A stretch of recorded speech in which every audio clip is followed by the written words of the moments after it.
In today's video, I'm going to teach you how to link modules in Zoho CRM.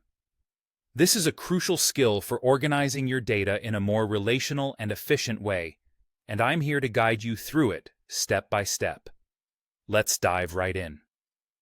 First, you'll need to navigate through the Zoho CRM interface to reach the correct section. Start by going to Setup, which is your central hub for customization options. Once there, locate Customization, and then proceed to Modules and Fields. This is where you have the flexibility to adjust the data structure to fit your business needs. Now, you'll want to select your child module, which, for our example, will be Deals. The child module is typically the one that you foresee holding a specific type of information that references a larger category, which is the parent module. Examples of parent modules include Account or Contact, modules that generally hold more comprehensive data points.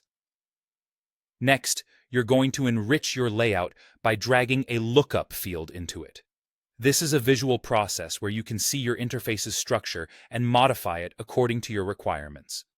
The lookup field essentially acts as the bridge, forging a vital link between your deal records and a significant piece of your CRM data, like an account or a contact. Once you've dragged your lookup field into the layout, it's time to configure it.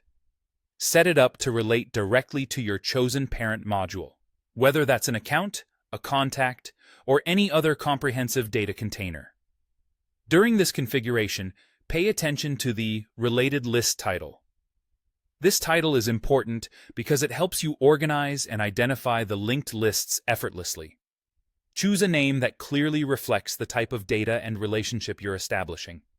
After configuring your lookup field to perfection, you'll want to ensure all your changes are preserved by hitting the Save button. This is crucial because it locks in your decision and updates your CRM structure, allowing it to reflect the connections you've just set up. With these changes now active, each individual deal record gains the ability to link back to a specific account. This linkage isn't a one-way street, it's bi-directional. What this means is, not only can you view associated deal records from the account's perspective, but when you look at an account, it will exhibit a related list of all the connected deals. This feature significantly enhances how you navigate and leverage your CRM data. By following these steps, you've effectively upgraded your CRM to provide a more interconnected database structure. This setup allows for improved insight into relationships between your modules, making your workflow within Zoho CRM smoother and more intuitive. Thanks for tuning in today, and I hope this walkthrough helps streamline your business operations even further.